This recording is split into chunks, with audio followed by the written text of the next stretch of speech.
ಕರ್ನಾಟಕದ 9 ಸಾಧಕರಿಗೆ ಪದ್ಮಭೂಷಣ ಪ್ರಶಸ್ತಿ ಲಭಿಸಿದೆ. ಕರ್ನಾಟಕದ 9 ಸಾಧಕರಿಗೆ ಅತ್ಯುನ್ನತ ಗೌರವ ಒಲಿದಿದೆ.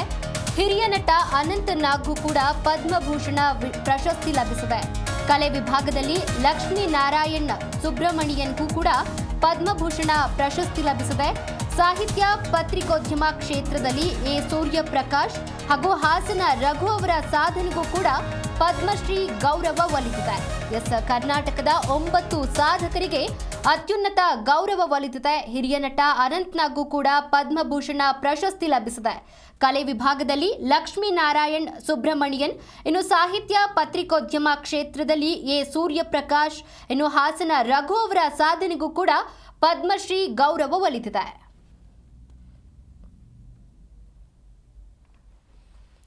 ಇನ್ನು ಕರ್ನಾಟಕದ 9 ಸಾಧಕರಿಗೆ ಪದ್ಮಭೂಷಣ ಪ್ರಶಸ್ತಿ ಲಭಿಸಿದೆ. ಹಿರಿಯ ನಟರಾದಂತಹ ಅನಂತ್ ನಾಗ್, ಹಾಗೆ ಕಲೆ ವಿಭಾಗದಲ್ಲಿ ಲಕ್ಷ್ಮೀನಾರಾಯಣ್ ಸುಬ್ರಮಣಿಯನ್, ಸಾಹಿತ್ಯ ಪತ್ರಿಕೋದ್ಯಮ ಕ್ಷೇತ್ರದಲ್ಲಿ ಎ ಸೂರ್ಯಪ್ರಕಾಶ್, ಹಾಸನ ರಘು ಅವರ ಸಾಧನೆಗೂ ಕೂಡ ಪದ್ಮಶ್ರೀ ಗೌರವ ಲಭಿಸಿದೆ. ಇನ್ನು ಕರ್ನಾಟಕದ 9 ಸಾಧಕರಿಗೆ ಅತ್ಯುನ್ನತ ಗೌರವ ಒಲಿದಿದೆ.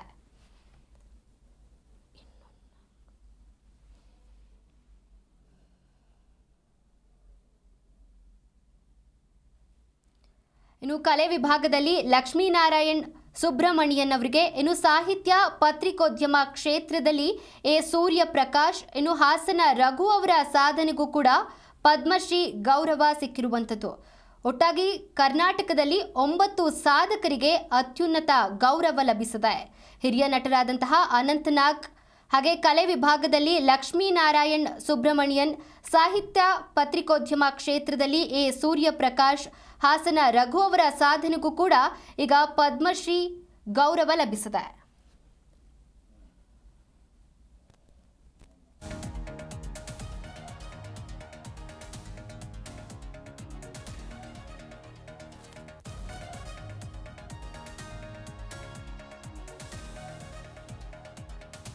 ಇನ್ನು ಒಟ್ಟಾರೆ ಕರ್ನಾಟಕದಲ್ಲಿ 9 ಸಾಧಕರಿಗೆ ಅತ್ಯುನ್ನತ ಗೌರವ ಸಿಕ್ಕಿರುವಂಥದ್ದು. ಹಿರಿಯ ನಟರಾದಂತಹ ಅನಂತ್ ನಾಗ್ಗೆ ಪದ್ಮಭೂಷಣ ಪ್ರಶಸ್ತಿ ಲಭಿಸಿದೆ.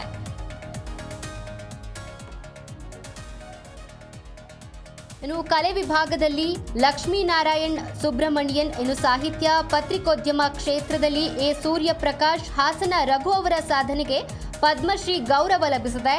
ಹಿರಿಯ ನಟ ಅನಂತ್ ನಾಗ್ಗೆ ಪದ್ಮಭೂಷಣ ಪ್ರಶಸ್ತಿ ಲಭಿಸಿದೆ.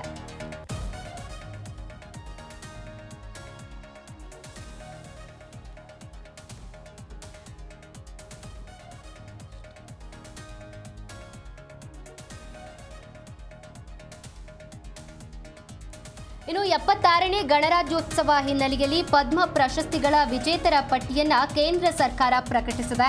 ಈ ಬಾರಿ ಪದ್ಮ ಪ್ರಶಸ್ತಿ ಪುರಸ್ಕೃತರ ಪಟ್ಟಿಯನ್ನ ಕನ್ನಡಿಗರು ಸೇರಿದ್ದಾರೆ. ವೆಂಕಪ್ಪ ಅಂಬಾಜಿ ಸುಗಟ್ಕೇರ್, ಡಾಕ್ಟರ್ ವಿಜಯಲಕ್ಷ್ಮಿ ದೇಶಮಾನೆ ಹಾಗೂ ಭೀಮವ್ವ ದೊಡ್ಡ ಬಾಲಪ್ಪಗೆ ಪದ್ಮ ಪ್ರಶಸ್ತಿ ಲಭಿಸಿದೆ.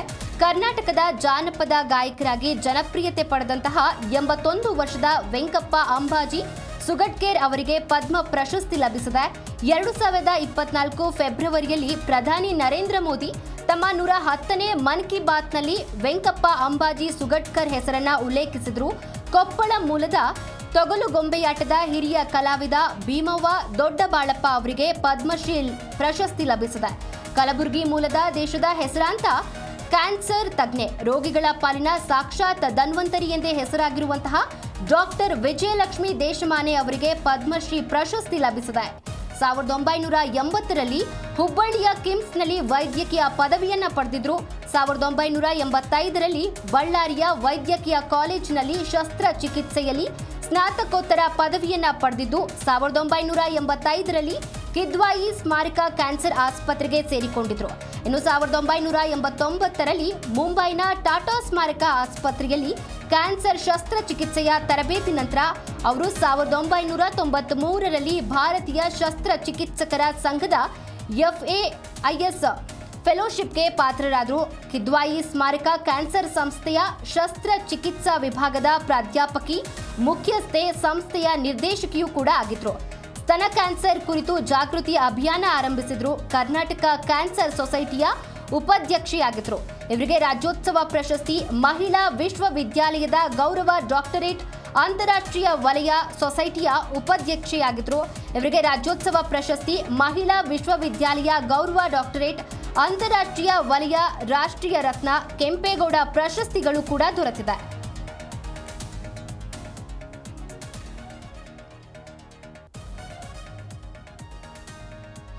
ಒಟ್ಟಾರೆ ಕರ್ನಾಟಕದ 9 ಸಾಧಕರಿಗೆ ಈ ಅತ್ಯುನ್ನತ ಗೌರವ ಒಲಿದಿರುವಂಥದ್ದು. ಹಿರಿಯ ನಟ ಅನಂತನಾಗ್ಗೂ ಕೂಡ ಪದ್ಮಭೂಷಣ ಪ್ರಶಸ್ತಿ ಲಭಿಸಿದೆ.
ಈ ಬಗ್ಗೆ ಇನ್ನಷ್ಟು ಮಾಹಿತಿಯನ್ನ ಕೊಡ್ತಾರೆ ನಮ್ಮ ಪ್ರತಿನಿಧಿ ರಾಜಪ್ಪ.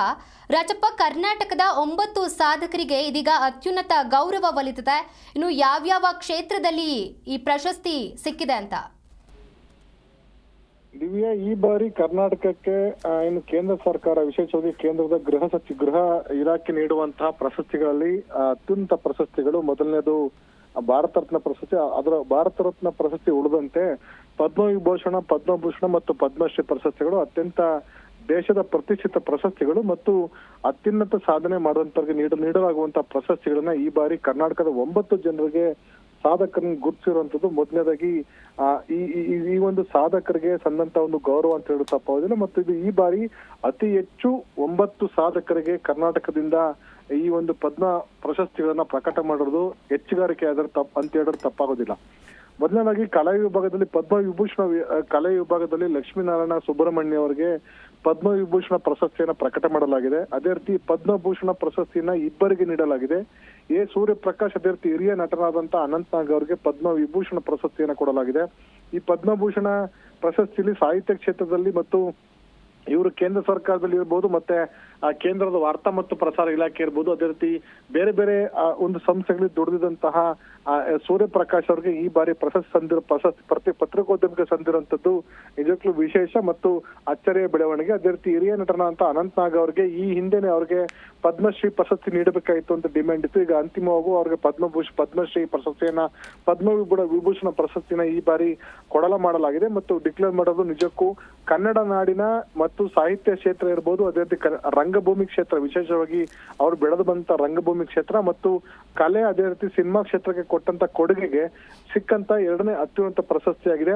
ಅದರ ಜೊತೆಗೆ ಸುಮಾರು 6 ಜನರಿಗೆ ಪದ್ಮಶ್ರೀ ಪ್ರಶಸ್ತಿಯನ್ನು ಕೊಡಲಾಗಿದೆ. ಕಲೆ ವಿಭಾಗದಲ್ಲಿ ಹಾಸನದ ರಘು ಅವರಿಗೆ, ವಾಣಿಜ್ಯ ವಿಭಾಗದಲ್ಲಿ ವಾಣಿಜ್ಯ ಮತ್ತು ವ್ಯಾಪಾರ ವಿಭಾಗದಲ್ಲಿ ಪ್ರಶಾಂತ್ ಪ್ರಕಾಶ್ ಅವರಿಗೆ, ಇದು ಇಂಟರ್ನ್ಯಾಷನಲ್ ಟ್ರೇಡ್ ಅಂಡ್ ಬಿಸಿನೆಸ್ ಅಸೆಂಚರ್ ಅಂತ ಒಂದು ಕಂಪನಿಯ ರಚನೆ ಮಾಡ್ಕೊಂಡು ಇವರು ಪ್ರಶಾಂತ್ ಪ್ರಕಾಶ್ ಅವರು ಆ ಸಂಸ್ಥೆಗೋಸ್ಕರ ಕೆಲಸ ಮಾಡ್ತಾ ಇದ್ದಾರೆ. ಹಾಗಾಗಿ ಆ ಸಂಸ್ಥೆಯ ಅಂತಾರಾಷ್ಟ್ರೀಯ ಮಟ್ಟದಲ್ಲಿ ಭಾರತಕ್ಕೆ ಗೌರವವನ್ನ ಮತ್ತು ಸಾಕಷ್ಟು ವ್ಯಾಪಾರ ವೃದ್ಧಿಸಿರೋ ಕಾರಣಕ್ಕೋಸ್ಕರ ಪ್ರಶಾಂತ್ ಅವರಿಗೆ ನೀಡಲಾಗಿದೆ. ಕಲೆ ವಿಭಾಗದಲ್ಲಿ ರಿಕ್ಕಿ ಗ್ಯಾನ್ ಕೇಜ್ಗೆ ಪ್ರಶಸ್ತಿಯನ್ನು ಈ ಬಾರಿ ಪದ್ಮಶ್ರೀ ಪ್ರಶಸ್ತಿನ ಕೊಡಲಾಗಿದೆ. ಕಳೆದ ಬಾರಿ ರಿಕ್ಕಿಗೆ ಏನು ಅಂತಾರಾಷ್ಟ್ರೀಯ 2-3 ಪ್ರಶಸ್ತಿಗಳನ್ನ ಅವರು ಈ ಹಿಂದೆ ಪಡ್ಕೊಂಡಿದ್ರು. ಅವ್ರಿಗೂ ಸಹ ಈ ಬಾರಿ ಪದ್ಮಶ್ರೀ ಪ್ರಶಸ್ತಿಯನ್ನ ಕೊಟ್ಟಿರುವಂತದ್ದು ನಿಜಕ್ಕೂ ಕನ್ನಡ ನಾಡಿನ ಒಂದ್ ರೀತಿ ಹೆಮ್ಮೆ ಅಂತ ಹೇಳೋದು ತಪ್ಪಾಗೋದಿಲ್ಲ.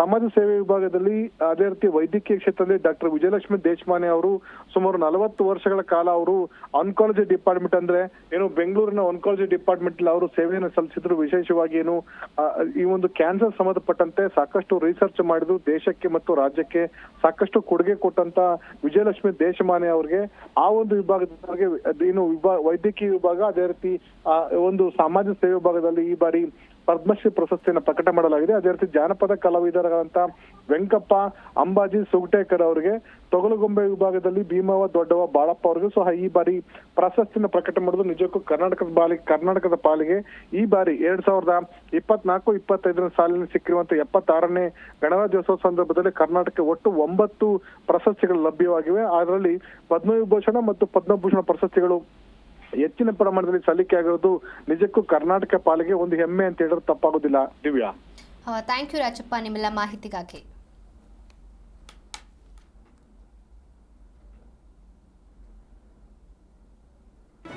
ಜಿ ಕನ್ನಡ ನ್ಯೂಸ್ ಈಗ ನಿಮ್ಮ ಮನೆಯಲ್ಲೇ ನೋಡಿ.